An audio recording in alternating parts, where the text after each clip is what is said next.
More fallout now after President Trump's team added a reporter to a group chat discussing planned military strikes. CBS's Erica Brown tells us some lawmakers are asking for an official probe into what happened.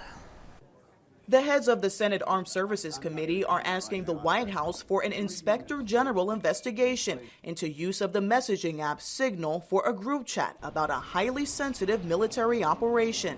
We are working and exchanging papers right now. The White House denies any classified information was discussed in the chat that inadvertently included The Atlantic's editor-in-chief. But Wednesday, the magazine published more excerpts showing detailed information about the strikes on Houthi rebels in Yemen, including launch times. What The Atlantic released today is confounding and extremely disturbing to any American who worries about our national security and our safety. Defense Secretary Hegseth said nobody was texting war plans. There's no units, no locations, no routes, no flight paths, no sources, no methods, no classified information.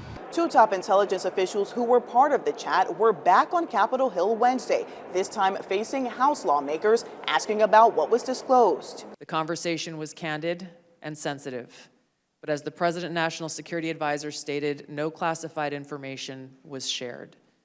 There were no sources, methods, locations, or war plans that were shared. Democrats are pushing back. I think they intentionally misled Congress into trying to believe that this was some casual conversation.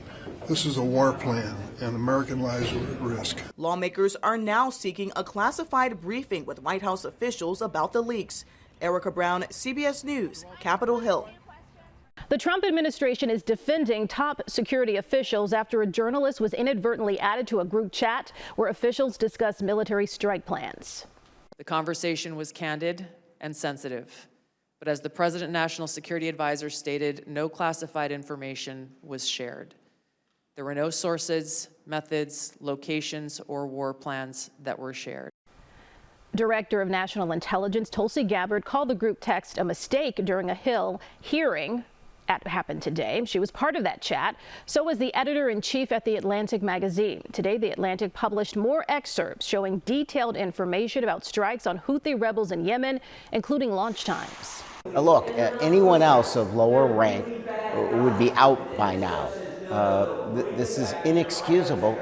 This is what happens when you put inexperienced, frankly, sycophants in charge of the military and the intelligence community. The heads of the Senate Armed Services Committee are now asking the White House for an Inspector General investigation into this incident. More fallout after top officials in the Trump administration accidentally texted war plans to a journalist. Today, The Atlantic released a new batch of messages from a group chat on the app Signal. The texts discuss a U.S. bombing campaign in Yemen earlier this month. Defense Secretary Hegseth posted the timing and targets of the mission more than 2 hours before the first bombs dropped. During a House Intelligence Committee hearing, Illinois Congressman Raja Krishnamurthy blasted the Trump administration. This text message is clearly classified information. Secretary Hegseth has disclosed military plans as well as classified information. He needs to resign immediately. Hegseth acknowledged sending the text, but he insists the information was not classified. In response, Illinois Senator Tammy Duckworth released this strong statement with an expletive. In addition to calling Hegseth a liar, she wrote, "This is so clearly classified info. He recklessly leaked that could have gotten our pilots killed. He needs to resign in disgrace immediately."